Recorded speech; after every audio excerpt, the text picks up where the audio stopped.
మనము అందరము పరమాత్ముని పాలనలో ఉన్న ఎంతో ఎంతో భాగ్యశాలి ఆత్మలము. ఆలోచించండి, మనకి జన్మ కూడా భగవంతుడే ఇచ్చారు, పాలన కూడా తనే ఇస్తూ ఉన్నారు. మన జీవిత నావకి నావికునిగా కూడా అయ్యారు. మనకి సత్యమైన సాథీగా అయ్యారు, స్నేహితునిగా అయ్యారు. మనము ఎటువంటి భాగ్యశాలి ఆత్మలము అంటే మన సంరక్షణ స్వయంగా భగవంతుడే చేస్తూ ఉన్నారు. కావున రండి, ఈ ప్రభు పాలనకి బదులు ఇద్దాము. ఎవరైతే సత్య జ్ఞానముతో మనకి పాలన ఇచ్చారో, మన జీవితము అనే తోటను ప్రేమతో సంభాళిస్తూ ఉన్నారో, జీవితమును సుగంధిత పుష్పముగా చేశారో, ఎవరైతే ఈ ప్రపంచంలో అతీతంగా ఉపరామముగా ఉండడము మనకి నేర్పించారో, అటువంటి తండ్రి యొక్క ప్రేమపూర్వక పాలనకి బదులు సహజ యోగిగా అయ్యి ఇద్దాము. పరమాత్ముని ప్రేమపూర్వక పాలనకి రిటర్న్ సహజ యోగి జీవితము.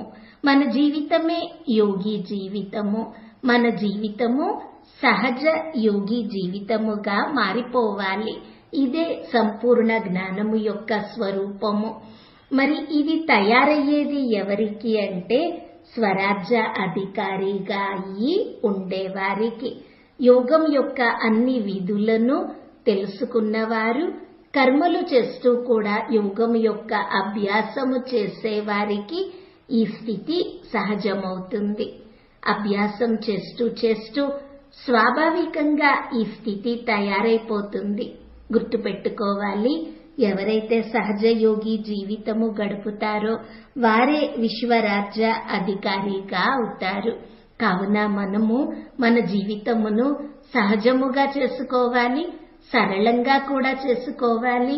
సహజ యోగిగా అవ్వగలిగేది ఎవరు అంటే జీవితము సహజముగా గడిపేవారు, సరళ చిత్తులుగా ఉండేవారు, తేలికైన స్వభావము కలవారు, సంపూర్ణంగా స్వభావము సరళంగా ఉండేవారు. మనము మన జీవితమును సరళంగా మార్చుకోవాలి. కర్మలు చేస్తూ కూడా సహజ భావముతో జీవించడము నేర్చుకుందాము. కొంతమంది కర్మలు ఎలా చేస్తారు అంటే ప్రతి కర్మని టెన్షన్ గా మార్చేసుకుంటారు. సమయం తక్కువగా ఉంది, పని ఎక్కువగా ఉంది, త్వరగా చేయాలి, ఇలా మనసులో టెన్షన్ యొక్క భావన ఉంటుంది. దీని చేత కర్మ యొక్క సుఖము సమాప్తమవుతుంది. కర్మ యొక్క సఫలత గురించి కూడా ఒక ప్రశ్న గుర్తు పడిపోతుంది. మనము సహజ భావముతో కర్మ చేయాలి, దాని ఫలమును కూడా సహజ భావముతో స్వీకరించాలి. కావున రండి, సహజ యోగి జీవితము తయారు చేసుకుందాము. నడుస్తూ తిరుగుతూ బాబా యొక్క శక్తుల కిరణములు, పవిత్రతా కిరణములు, శాంతి కిరణములు నాపై పడుతూ ఉన్నాయి. ఫౌంటైన్ వలె పడుతూ ఉన్నాయి. నేను నడుస్తూ తిరుగుతూ ఆ ఫౌంటైన్ కింద ఉన్నాను. పరమాత్ముని శక్తుల కింద నిరంతరము స్నానము చేస్తూ ఉన్నాము. ఈ రకంగా అభ్యాసము చేయాలి. సహజ భావముతో సంకల్పము చేయాలి.